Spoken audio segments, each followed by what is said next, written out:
रहीम अस्सलाम वालेकुम नाज़रीन। प्रोग्राम सच बात में आपको कहेंगे खुशामदीद। मैं हूं हुमार सलान। आज के प्रोग्राम का आगाज़ करेंगे और आज ही के हवाले से बात करेंगे। जैसा कि आप सब अपनी टेलीविज़न स्क्रीन पर भी देख रहे हैं, आपसे कुछ देर कबल की अगर बात की जाए तो वफाकी वज़ीर ख़जाना मोहम्मद औरंगज़ेब साहब ने इक़्तिसादी सर्वे रिपोर्ट 2023-24 पेश की और इस रिपोर्ट पर मबनी आज के प्रोग्राम में हम गुफ्तगू भी करेंगे। कल जैसा कि हम सब जानते हैं कि बजट पेश किया जाएगा।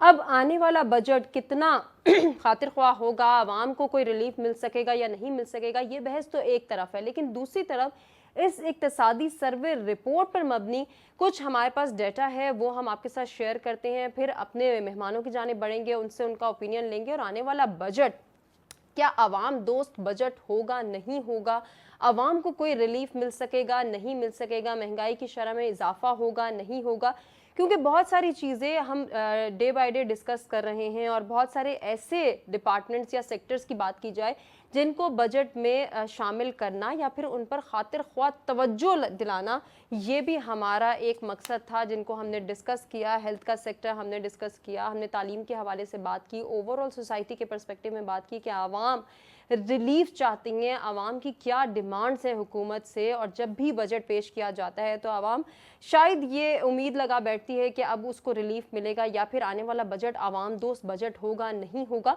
बहुत सारे ऐसे सवालात जिनका जवाब तो यकीनन हमें कल मिलेगा, लेकिन आज इस इक्तसादी सर्वे रिपोर्ट के हवाले से अगर हम बात करें तो इस दस्तावेज के मुताबिक महंगाई समेत अहम मौशी अहदाफ के हुसूल में हुकूमत नाकाम रही है, जबकि बैरून मुल्क सरमायाकारी लाने में भी कामयाबी नहीं मिल सकी। ताहम डॉलर की स्मगलिंग रोकने में हुकूमत कामयाब रही है। तफसीलात के मुताबिक आइंदा साल का बजट कल पेश किया जाएगा और इसके साथ आपको बताएं कि बजट दस्तावेज के मुताबिक हुकूमत नए साल में income tax, capital value tax, sales tax, goods और sales tax services, federal excise duty वगैरह की मद में 2500 अरब के नए टैक्सेस लगाने जा रही है। ये जो टैक्स के हवाले से एक नई हमारे सामने पॉलिसी डेवलप होने जा रही है।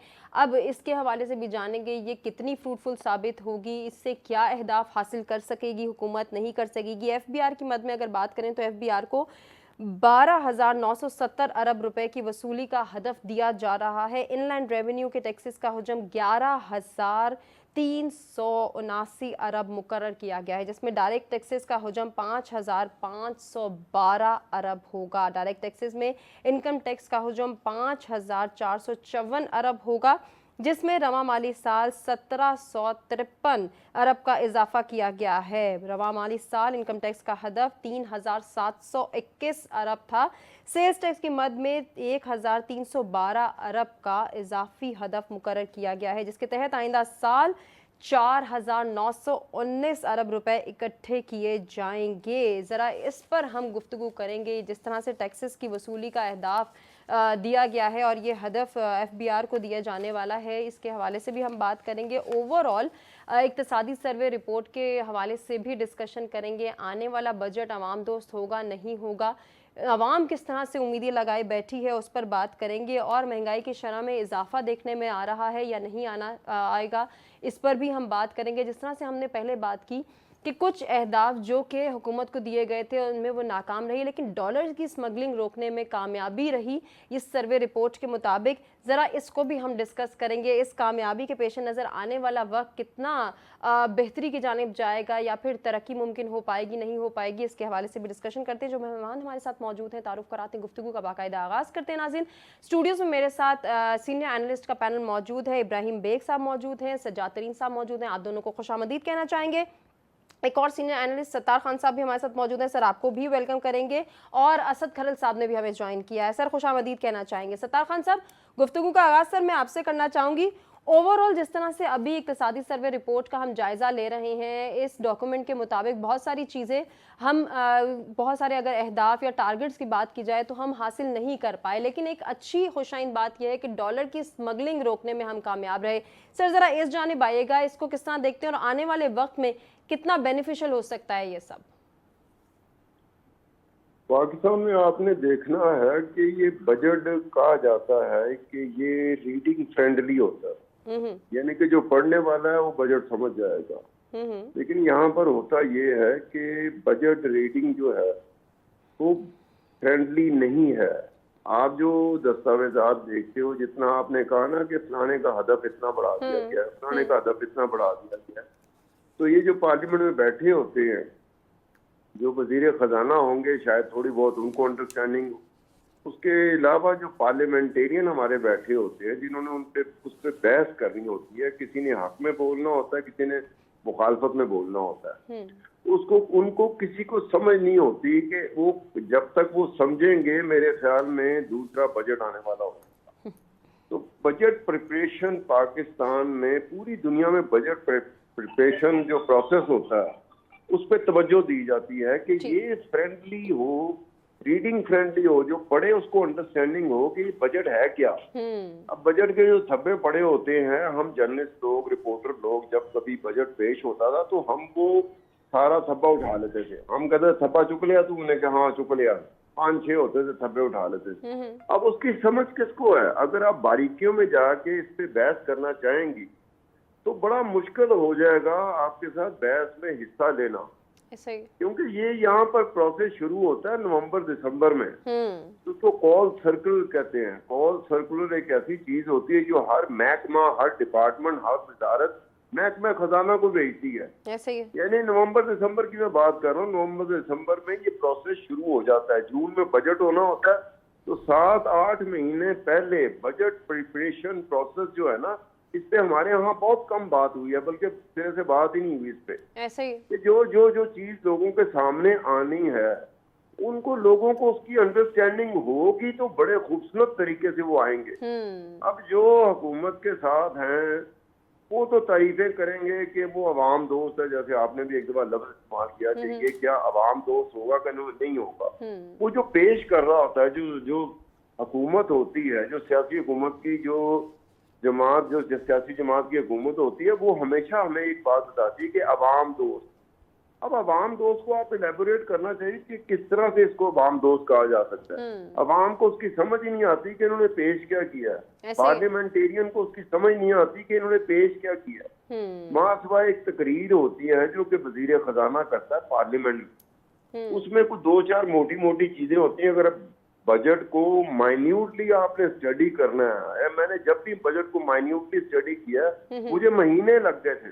सही, महीनों भर की ये एक्सरसाइज होती है, माइन्यूट डिटेल के साथ जाना होता। हम इस तरह से करते हैं कि यहाँ पर जो हुकूमती तरफ के लोग बैठे होंगे ना, वो कोई ना कोई पॉजिटिव बात करेंगे। सर, आप जो बात करें ना, बहुत अहम बात है, इसी को कंटिन्यू करते हैं। सज्जाद तरीन साहब, जिस तरह से अभी सत्तार खान साहब ये बात कर रहे हैं, यकीनन ये बड़ी अहम बात है कि हम माइन्यूटली नहीं बजट को डिस्कस करते, या हम शायद उतनी अंडरस्टैंडिंग ही नहीं रखना चाहते। हमारा फोकस तो सिर्फ ये होता है, अगर आवाम की, एक आम आदमी की हम बात करें तो शायद उसका सिर्फ ये फोकस होता है कि महंगाई बढ़ी है या नहीं, किस चीज़ की कीमतें कम हुई हैं, किस चीज़ की कीमतें ज़्यादा हैं, या फिर थोड़े से अगर पढ़े लिखे तबके की बात कर लें या ज़ीशऊर बात कर लें तो फिर ये आता है कि किस चीज़ पे ज़्यादा टैक्स लग रहा है, किस पे कम, किस पर टैक्स छूट है, किस पर नहीं है, किस पर नए टैक्सेस आयद हो रहे हैं, किस पे GST बढ़ाने की बात हो रही है। कुछ इस तरह का ही फोकस सामने में आता है हमारे पास। क्या बेहतर है, क्या नहीं, क्या होना चाहिए था, क्या हो सकता था। अनफॉर्चुनेटली हमारे यहाँ तो ट्रेड डेफिसिट या फिस्कल डेफिसिट की अगर किसी से बात करें तो शायद वो भी नहीं समझा सकेगा कि क्या था, क्या है और क्यों इस तरह हुआ। उमा, बात यह है कि ये जो बातें आपने कही हैं, मैं आपको अर्ज़ करूं, अपनी ज़िंदगी का तजर्बा आपको बता रहा हूं। मैं 1985 में जर्नलिज्म में आया और पहला जो मैंने बजट कवर किया वो लाहौर कॉरपोरेशन का कवर किया था। ठीक है जी। तो उस बजट के बाद उसकी वो लेके, वो फ़ोटो स्टेट कापियाँ उस वक्त मिलती थी, वो लेके मैंने उस जो मेम्बरान थे उनसे पूछा कि ये ज़रा मुझे तो समझाएं, तो किसी को पता नहीं था। फिर मैं सूबाई असम्बली करता रहा जब गैर जमाती इलेक्शन हुए, फिर उसके बाद मैं यहाँ आ गया इस्लामाबाद में कौमी असम्बली। पाकिस्तान में डॉक्टर मुबशर हसन के अलावा बाकी जितने वज़ीर ख़जाना आए हैं उनके सामने मेरे ख़्याल में उनको एक बजट दे दिया जाता है IMF की तरफ से और वो शुरू कर देते हैं। और ये तो अब ये सूरत अलग हुई है कि ये 400 के करीब कौमी असम्बली और सेनेट के मेंबर्स हैं, शायद 400 से भी ज़्यादा हैं।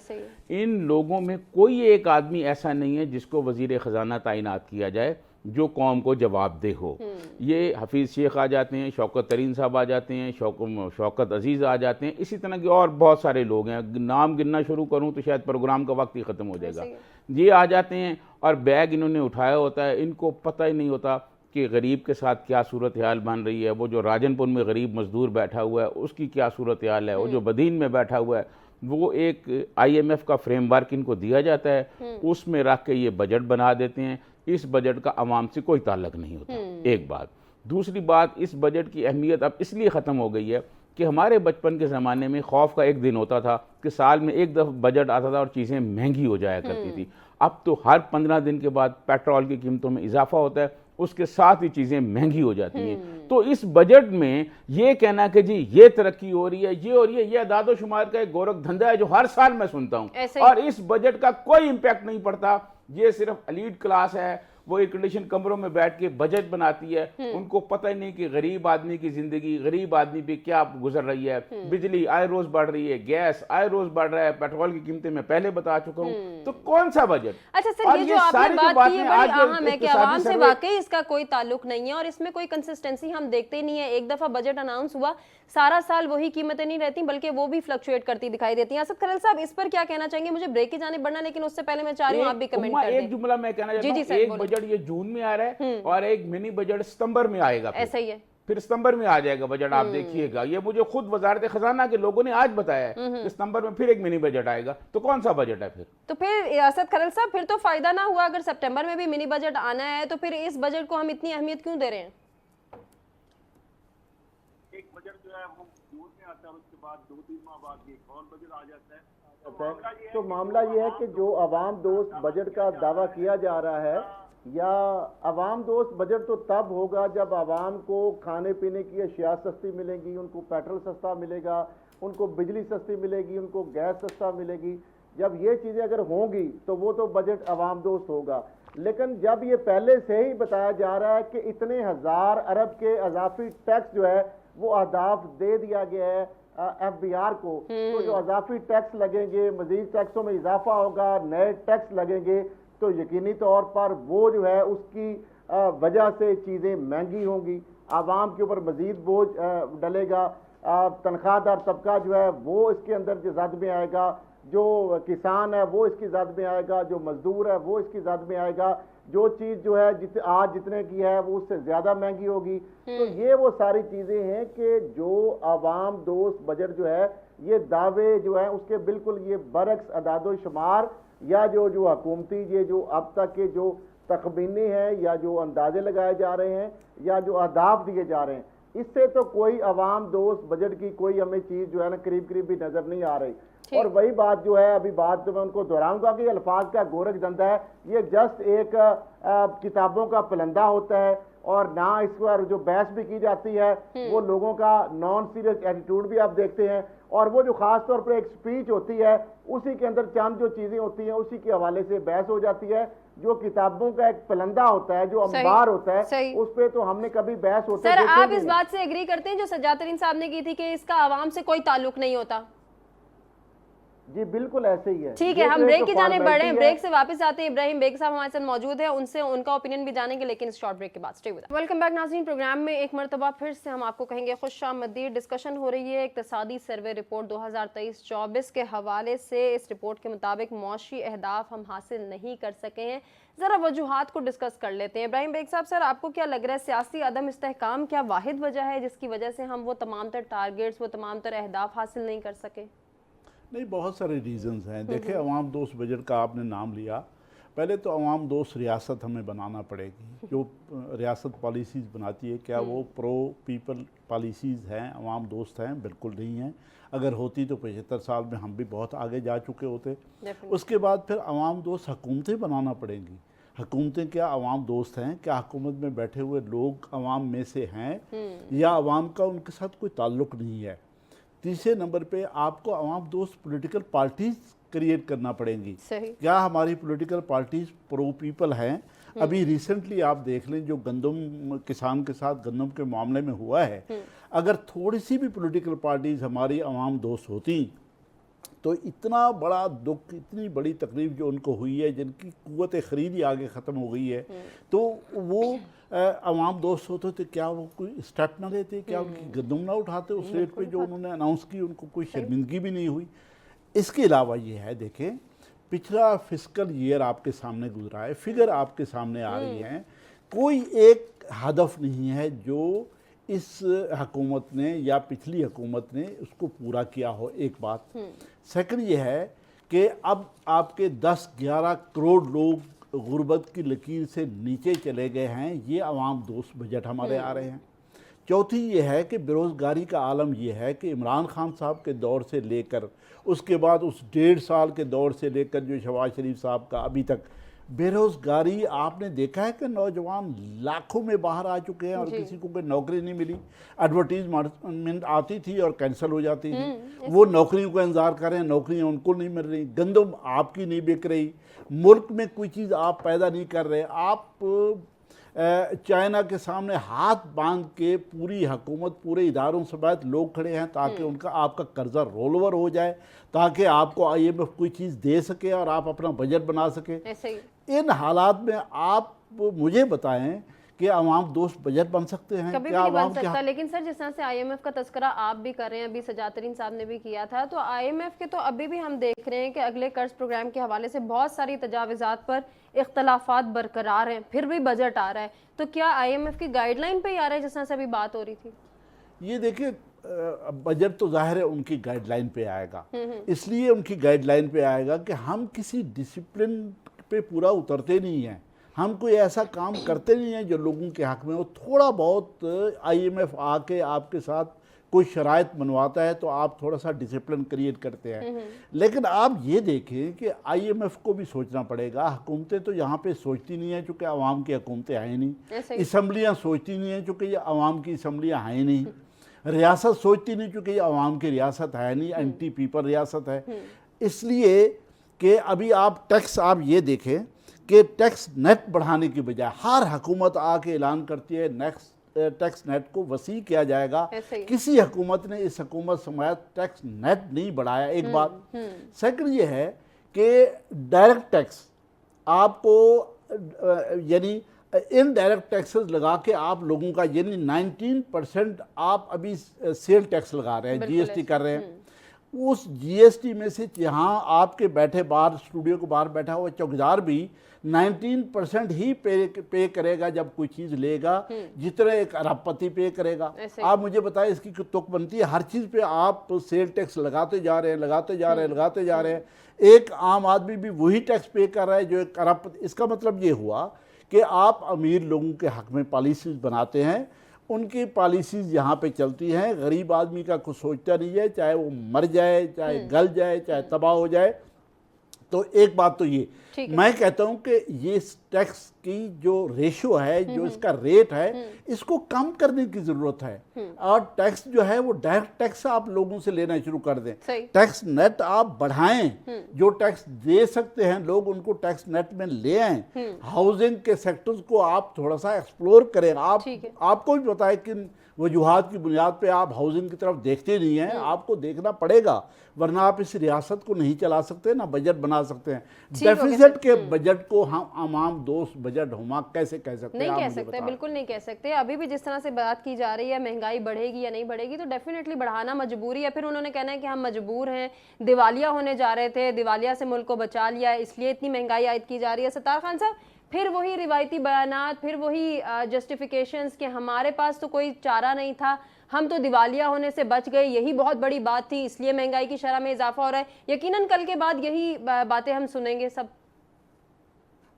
ये तो हम पिछले कोई 150 साल से, मुझे कहना पड़ेगा 150 साल से हम देखते हैं। जो हुकूमत आती है ना, वो एक दफा यकीन दिलाने की कोशिश करती है कि मुझसे बेहतरीन हुकूमत किसी की नहीं, ना उससे पहले कोई हुकूमत आई, ना माशाल्लाह उसके बाद कोई हुकूमत आई।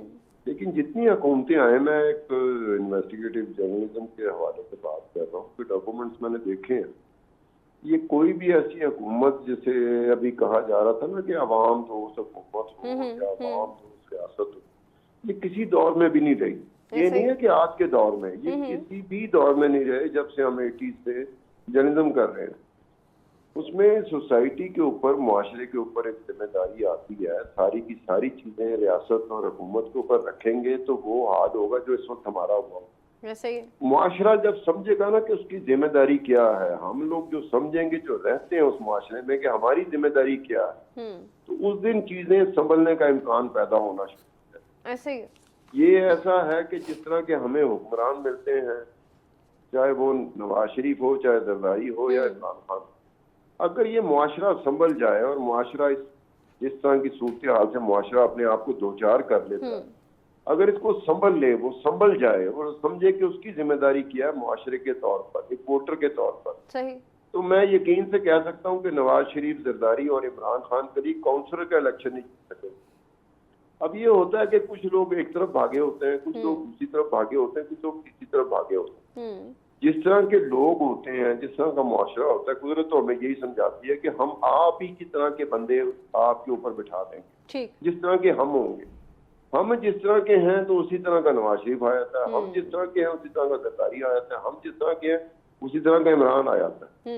अब जिस दिन हमने समझ लिया आपका साथ वाला मुल्क है, हमसाया मुल्क है, जी जी, नरेंद्र मोदी के बारे में मैं कह रहा था कि यार ये 400 सीटें तो ये ले जाएगा, 240 सीटें मिली हैं, तो कौन किसने है, वो लोग इंडिया के ही हैं ना, वोटर इंडिया के हैं, उन्होंने मेजोरिटी दिखाई, उन्होंने कहा यार कुछ मामलों में यूथ से आगे बढ़ गया नरेंद्र मोदी, उन्होंने ही वोट नहीं ना दिया, हमने तो नहीं जाके उन लोगों को रोका, वो इंडिया के लोगों ने ही फैसला किया कि यार ये टोटल मेजोरिटी की तरफ चला जाएगा, ये बहुत सारे और काम ऐसे करेगा जो हम नहीं समझते कि इसे करना चाहिए। खान साहब, आपको लगता है कि हमारा फैसला, अवाम अगर कोई फैसला करना चाहे तो उसको वैल्यू दी जाएगी या वो किसी किस्म की वर्थ रखता है?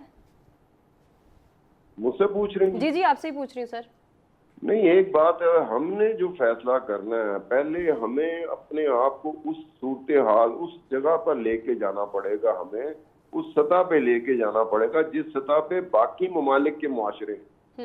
वो ऐसे नहीं होता कि हुकूमत आके आपके सामने आपकी झोली में वो डाल देगी जो आप चाह रहे हैं, तो लेना पड़ता है। लेकिन लेना कैसे पड़ता है कि हमारे शऊर आ जाए, हमें समझ आ जाए कि जनाब इन्होंने तो जो माहौल बनाया हुआ है, हम तो इनके हाथ मजबूत करते हैं, हमने इसके अलावा नवाज शरीफ, जरदारी और इमरान के अलावा हमने क्या किया, इनके हाथ मजबूत किए हैं। चौथी एक फोर्स है, वो डिक्टेटर आता है, वो रात के अंधेरे में आके हुकूमत पे कब्जा करता है, 10 साल को गुजार लेता है बड़े आराम से, उसको कोई कुछ कह नहीं सकता। अब ये चीजें हम पे डिपेंड करती हैं कि हम कब उस तरह से शऊर का मुजाहरा करेंगे। सर कैसे कर सकते हैं? हम तो महंगाई के उस भंवर में धंसे जा रहे हैं, आज इसकी प्राइस ज्यादा हो गई, आज यहाँ पे हमें ज्यादा कीमतें देनी है, आज इस पे हमने ग्रॉस टैक्स ज्यादा देना है। हम तो इस चुंगल से निकलने की कोशिश करेंगे या निकल सकेंगे कभी, तो शायद हम शऊर ला सकते हैं या फिर सोच सकते हैं। कई ममालिक ऐसे हैं जहां पर लोगों ने बाकायदा, लोगों की वजह से, मुआशरे की वजह से निजाम में तब्दीली आई, लोगों की वजह से, मुआशरे की वजह से, हुकूमतों की वजह से या रियासत की वजह से नहीं आई, लोगों की वजह से आई। अब हमारा यहाँ पर यह है कि मैं भी वो काम नहीं करना चाह रहा जो एक मुआशरे में रहते हुए मेरा फर्ज बनता है। सही। कोई भी अपनी जगह पर रह के वो जिम्मेदारी पूरी नहीं कर रहा जो उसे करनी चाहिए। उसके नजर में रियासत रहती है, उसकी नजर में हुकूमत रहती है, वो इनको लान तान कर रहा होता है। उसको अगर पूछा जाए यार आपकी जिम्मेदारी है कोई, वो कहेगा मेरी तो कोई जिम्मेदारी नहीं है, मुझे तो फंसा दिया गया। और भाई मैं जो सूरत हाल में फंसा हूँ, मैं भी जिम्मेदार हूँ, इसमें मेरी जिम्मेदारी भी बनती है, मेरी गलतियां भी हैं, इसकी तरफ मैं कभी नजर नहीं करता। ठीक हो गया सर, बड़ी अहम बात आप कर रहे हैं और आपका शुक्रिया अदा करना चाहेंगे, आपने अपना कीमती वक्त हमें दिया। सर खलल साहब कंटिन्यू करते हैं सर आपसे। जिस तरह से अभी सत्तार खान साहब ये बात कर रहे थे कि अगर आवाम को शऊर आ जाए और हम अपने अंदर अंडरस्टैंडिंग डेवलप कर दें कि हमने चेंज लाना है, हमने अपनी आवाज़ बुलंद करनी है या फिर अपने हक के लिए आवाज़ उठानी है, तो शायद अच्छी और एक हम कह सकते हैं कि आवाम दोस्त रियासत का क़याम भी अमल में आ सकता है और साथ ही साथ हमारी भी भलाई हो सकती है, हमारा भला भी कोई सोचने वाला आ सकता है। सर आपको लगता है कि ये कभी मुमकिन हो पाएगा? अभी 75 सालों में तो हमने नहीं देखा ऐसा कोई कि आवाम दोस्त रियासत डेवलप हो जाए, आवाम दोस्त बजट आ जाए, आवाम के रिलीफ का सोच लिया जाए। आवाम को तो शायद कोई कुछ समझता ही नहीं है, सोचना उसके लिए, उसके रिलीफ के लिए या उसकी भलाई के लिए तो बहुत दूर की बातें नजर आती हैं। देखिए बिल्कुल, आवाम जो है वो जिसको वोट दे के मुंतखब कर दिया, जब उसकी जगह पे कोई और बंदा आ जाता है तो वो आवाम की सोच या उसकी जो ख्यालात हैं या उसकी अहमियत है वो तो इससे आप अंदाज़ा लगा सकते हैं। जहाँ तक मामला है कि बिल्कुल रिस्पॉन्सिबल स्टेट के साथ आवाम भी है, मुआशरे जो हैं वो ऐसे तरक्की नहीं करते, यकीनी तौर पर वहाँ के आवाम जो हैं उनकी भी उसके अंदर बड़ी जिम्मेदारी होती है। अब आप देखें टैक्स नेट की जब बात आती है कि टैक्स नेट बढ़ाना चाहिए। अब मुझे बताएं कि अगर 25 करोड़ आवाम के अंदर 5-6 लाख लोग सिर्फ टैक्स देते हैं और बाकी जो है लोग या 15-20 लाख तक वो नेट जो बढ़ा है अगर, तो उसमें भी बहुत कम रेशो है। बहुत सारे ऐसे लोग हैं कि जो कि करोड़ों रुपए जो है वो कमाते हैं लेकिन वो टैक्स नहीं देते रियासत को। हम अपना जो घर का गंद है या गाड़ियों से हम सड़कों पर फेंकते हैं, अब जब गंद सड़कों पे हम डालते हैं तो ये हम नहीं समझते कि ये हमारी जिम्मेदारी है कि गंद जो साफ तो करना हुकूमत की जिम्मेदारी है, लेकिन क्या जो हम गंद फैला रहे हैं क्या उसके हवाले से हमें भी उस वहाँ पे थोड़ा सा अपना जिम्मेदारी नहीं अदा करनी चाहिए कि किसी डस्टबिन में जाके उस चीज़ को फेंके, कि सिर्फ हम ये है कि हम फैलाते जाएं और स्टेट जो उसको उठाती जाए? ऐसे नहीं होता। हमारे यहाँ ये भी है कि हम कहते हैं कि रात को हम सोएं और सुबह हम उठें और सारी हमारी जो ख्वाहिशात हैं, हमारी जो ड्रीम्स हैं, जो हमारे ख्वाब हैं, वो हुकूमत जो है उसको पूरा कर दे। हुकूमत किस तरह पूरा कर दे? हम चाहते हैं कि हमें सस्ती बिजली मिले, हम चाहते हैं हमें सस्ती गैस मिले, हम चाहते हैं हमें सस्ती चीजें मिले, हमें सस्ता तेल मिले, लेकिन अगर सर ये सस्ते का तो हम सोच ही नहीं रहे फिलहाल, तो हम ये दुआ करते हैं जो कीमतें हैं यही कायम दायम रहे, इनमें इजाफा ना हो। देखिए ये तो कायम दायम, अब देखिए कुछ ये चीजें हैं ये हुकूमत के इख्तियार में तो नहीं है। अब एक सब्जी है, दालें हैं, घी है, चीजें हैं, कोई इंपोर्ट चीजें आप करते हैं वो इंटरनेशनल मार्केट से कुछ रिलेटेड है, कुछ लोकल मार्केट से रिलेटेड है। आप उनकी कीमतें जो है वो स्टेट या रियासत तय नहीं कर सकती। हाँ, रियासत जो मुख्तलिफ सर्विसेज है लोगों को रोड इंफ्रास्ट्रक्चर दे सकती है, लोगों को मुख्तलिफ सेहत की सहूलतें बेहतर दे सकती है, तालीम की सहूलतें बेहतर कर सकती है, और उनके हवाले से जो जिस तरह ये जो एक्स्ट्रा ऑर्डनरी जो टैक्सेस मुख्तलिफ बिजली पे, गैस पे, ऑयल पे, उसके अंदर वो कमी कर सकती है। ये रियासत के पास इख्तियार तो है, लेकिन बहुत सारी ऐसी चीजें हैं जो कि रियासत के इख्तियार में नहीं होती। अब ये अगर हम एक्सपेक्ट करें कि सारी चीजें जो रियासत है वो एकदम से फूंक मारेगी और वो सब ठीक हो जाएंगी, ऐसे नहीं, ऐसा नहीं हो सकता। फारूक भट्टी साहब भी हमारे साथ मौजूद हैं, खुशामदीद कहना चाहेंगे। फारूक भट्टी साहब, सर कंटिन्यू करते हैं आपसे डिस्कशन। अभी जिस तरह से असद खलल साहब ये बात कर रहे थे कि बहुत सारी चीज़ें रियासत के इख्तियार में और बहुत सारी चीज़ों पर रियासत का कोई इख्तियार नहीं है, लेकिन जो चीज़ें रियासत के इख्तियार के अंदर हैं अगर उनमें ही कुछ रिलीफ की बातें कर दी जाएं, कुछ इंसेंटिव बेस्ड पॉलिसीज़ डेवलप कर दी जाएं, तो शायद आवाम के लिए भी ये एक तरह की जस्टिफिकेशन होगी कि रियासत काम कर रही है, हमारा सोच रही है, तो चलो जो चीज़ें रियासत के इख्तियार में नहीं है हम उन पर खामोशी इख्तियार कर लेते हैं या उन पर कोप अप करने की कोशिश कर लेते हैं। जो चीज़ें इख्तियार से बाहर है उनको तो हम कंटिन्यू नहीं कर सकते, उन पर तो डिस्कशन नहीं कर सकते। जो चीज़ें जिन पर रियासत इख्तियार कर रखती है उनको क्यों नहीं कंट्रोल किया जा रहा है, इस पर आपका ओपिनियन ज़रूर लेंगे। अभी मुझे ब्रेक का कहा जा रहा है, बार बार हम ब्रेक की जाने बढ़ रहे हैं, ब्रेक से वापस आते डिस्कशन को कंटिन्यू करते हैं। वेलकम बैक नाज़रीन, प्रोग्राम में एक मरतबा फिर से आपको कहेंगे खुशामदीद। ब्रेक पे जाने से पहले फारूक भट्टी साहब से हम बात करना चाहते हैं। जी फारूक भट्टी साहब कंटिन्यू कीजिएगा डिस्कशन को। सर और एक और सवाल मैं ऐड करना चाहूँगी, मौजूदा जो हमारे पास मौशी आदाद शुमार नज़र आ रहे हैं और ग्राउंड रियलिटीज़ को मद्देनज़र रखते हुए आपको ये उम्मीद है कि आने वाला बजट आवाम दोस्त बजट हो सकता है?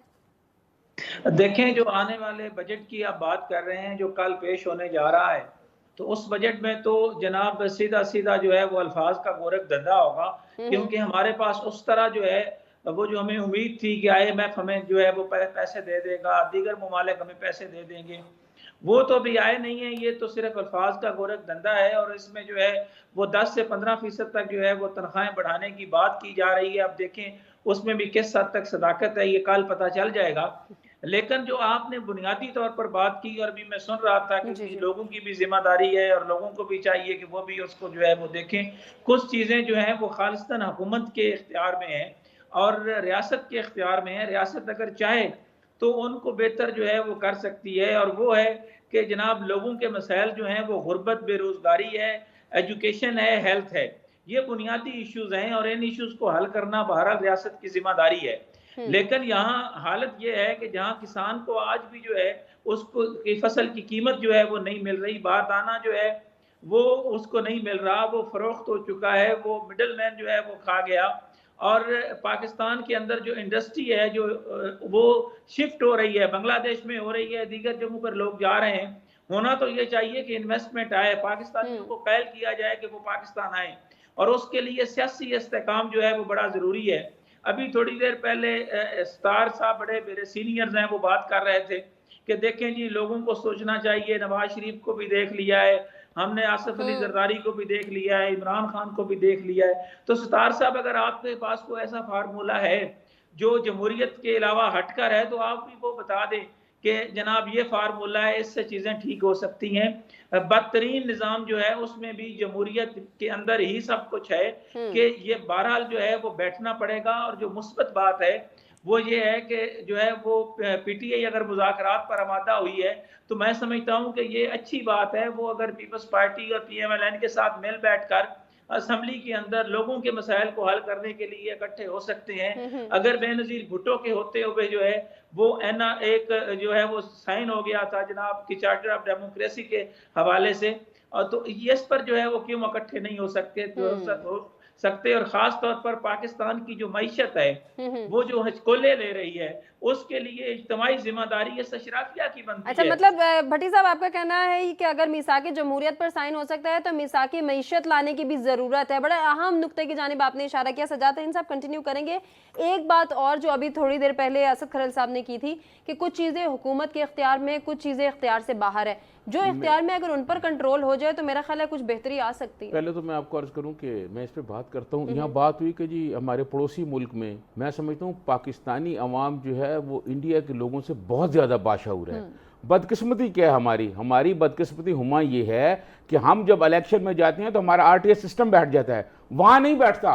वहां वो 2-2 महीने बाद रिजल्ट अनाउंस करते हैं, कोई नहीं कहता कि सिस्टम बैठ गया है। हमारा सिस्टम जो बैठ जाता है, ये सिस्टम आम आदमी की जिम्मेदारी है बिठाना। लेकिन राहुल गांधी ने इस बात के इख्तिलाफ किया, वो कहते हैं कि हुकूमती मशीनरी ने हमारा साथ नहीं दिया। नहीं, वो ठीक है, लेकिन ये बताएं कोई सिस्टम तो नहीं बैठा ना वहाँ। यहाँ तो सिस्टम बैठ जाते हैं, कभी फॉर्म 45 बैठ जाता है, कभी सिस्टम बैठ, ये एक बात।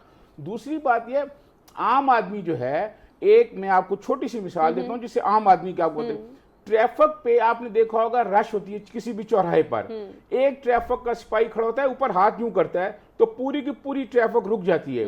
मैं और आप अगर उस चौक पे खड़े होकर हाथ ऊपर करेंगे, हम लोग कुचल के चले जाएंगे। वो जो सिपाही का ऊपर हाथ किया होता है उसके पीछे पूरी रियासत खड़ी होती है, लोग रुक जाते हैं। काम होता है रियासत का। रियासत क्यों नहीं कहती कि 10 मरले से बड़ा जो घर है उस पर बैन होना चाहिए क्योंकि मुल्क की मुआशी हालत ठीक नहीं है। यहाँ आप देखें लोगों के 40-40 कनाल के विले बने हुए हैं, घर बने हुए हैं, ठीक है। किस किस का मैं नाम लूं? फिर दोस्त नाराज हो जाते हैं जी, आप टीवी पे बैठ के हमारे लीडर के बारे में ये कहते हैं जी। बात ये है कि 10 मरले से बड़ा घर नहीं होना चाहिए, 10 लाख से ज्यादा दौलत नहीं किसी के पास होनी चाहिए। ये आम आदमी कर सकता है, ये तो रियासत कर सकती है काम, रियासत करना नहीं चाहती। हजारों सरकारी गाड़ियां, हजारों, उनमें क्यों नहीं कमी की जाती? ये एक सेक्रेटरी के घर आप चलें, ये मेरे साथ इस्लामाबाद में 6-6 एसी लगे हुए हैं, उनको बिल जो है सरकार दे रही है, क्यों नहीं उसमें कमी की जा सकती? ये आम आदमी करेगा, ये वही करेंगे, वो करना नहीं चाहते। ऐसा ही आज हुकूमत जो ताजरों पर टैक्स लगाना चाह रही है और शोर मचा हुआ है, ये वाला काम मोहतरमा बेनज़ीर भुट्टो जब वजीर आजम थी तो उन्होंने शुरू किया था। लेकिन यही हुक्मरान जो आज हुक्मरान है, जो आज वजीर आजम हैं, और इनके भाई जो हैं मियाँ शहबाज शरीफ और मियाँ नवाज शरीफ, ये ताजरों के साथ खड़े हुए थे और मोहतरमा बेनज़ीर भुट्टो के बारे में पूरे मुल्क में प्रोटेस्ट हो रहा था। अगर ये उस वक्त टैक्स नेट में आ जाते तो आज ये परेशानियां ना होती, लेकिन उस वक्त किसी ने नहीं किया। हमारा जो ताजर है वो टैक्स देने के लिए तैयार नहीं है, ठीक है। वो ब्लैक मार्केटिंग करता है, वो सब कुछ करता है अपने लिए, लेकिन अगर उससे टैक्स मांगा जाए तो टैक्स देने के लिए कोई तैयार नहीं है। आलमी जो सरमायादाराना निजाम है हुमा, वो बहरान का शिकार है। उस बहरानी शिकार में हमारा मुल्क तो एक छोटा सा हुआ है, 25-30 करोड़ की आबादी है हमारी। हम कैसे बेहतरी ला सकते हैं? हम उस वक्त तक बेहतरी नहीं ला सकते जब तक रियासत के लोग अपने अखराजात कम नहीं करेंगे। सर, अहम नुक्ते की जानिब इशारा किया। इब्राहिम बेग साहब, वक्त महदूद है, हमने आपसे और असद खरल साहब से क्लोजिंग रिमार्क्स लेने। सर फरमा दीजिए एक जुमले में, जिस तरह से सजेशन दिया सजातरीन साहब ने, अगर इस पर अमल हो जाता है तो यकीनन बेहतरी आ सकती है। नहीं, सही कहा उन्होंने। देखें, जिस मुल्क में बदकिस्मती से हुकूमतें लोगों पे बोझ बन जाएं, हुकूमत के महकमे लोगों पे बोझ बन जाएं, आप वापडा को देख लें, 40% बिलिंग नहीं हो रही, 40% लोगों पे डाल रहे हैं आप, बाकी लोगों पे जो लोग पे कर रहे हैं उन पे डाल रहे हैं। गैस 50% आपकी चोरी हो रही है। आप ऑयल की कीमतें बढ़ाए जा रहे हैं, कहाँ तक आप बढ़ाते रहेंगे? इंडस्ट्री यहाँ पे लग नहीं रही। यहाँ पे पुलिस का महकमा देखें कि लोग थाने का रुख ही नहीं करते, कुछ तो तकलीफ हो, चाहते हैं कि सेटल हो जाए चीज़ें। ऐसा ही है। लोग किसी यहाँ पे एफबीआर में लोग जाके देख लें, एफबीआर में लोगों से जाके मिल के देख लें। देखें, जिस मुल्क में बदकिस्मती से हुकूमतें जिस मुल्क में बदकिस्मती से लोग, अगेन वही बात है कि जब तक लोगों के नुमाइंदे आपकी असम्बलीज में नहीं आएंगे, जब तक आपके फेयर इलेक्शन नहीं होंगे, आप यही इलेक्शन देख लें, आप तब तक बेहतरी नहीं आ सकती। सर आपकी जानिब से ओपिनियन आ गया। असद खलत साहब, एक जुमले में बता दें कैसे बेहतरी आ सकती है और क्या हम उम्मीद रख सकते हैं कि आवाम दोस्त बजट होगा या कोई इंसेंटिव बेस्ड पॉलिसी कल हमें देखने को मिलेगी? जी, बेहतरी उस वक्त आएगी जब ये सियासतदान और ब्यूरोक्रेट्स और बड़े बड़े मालात, गवर्नर हाउस, ईवान वज़ीर आज़म, ईवान सदर, कमिश्नर, डीसी हाउस, जो कई एकड़ों पर फैले और उसके बाद उनको मोटरकेड, उनको दी जाने वाली सहूलियतें, उनको दी जाने वाली इमरात, एक हमें असिस्टेंट कमिश्नर जो एक ASP जो है, SP है, वो करोड़ों रुपए में पड़ता है माहाना, उसके ऊपर जो अखराजात होते हैं मुख्तलिफ बिल वास्ता और बिला वास्ता। मामला ये है सरकारी गाड़ियां, इनसे छोटी सबसे जो गाड़ी है वो इनको दी जाए।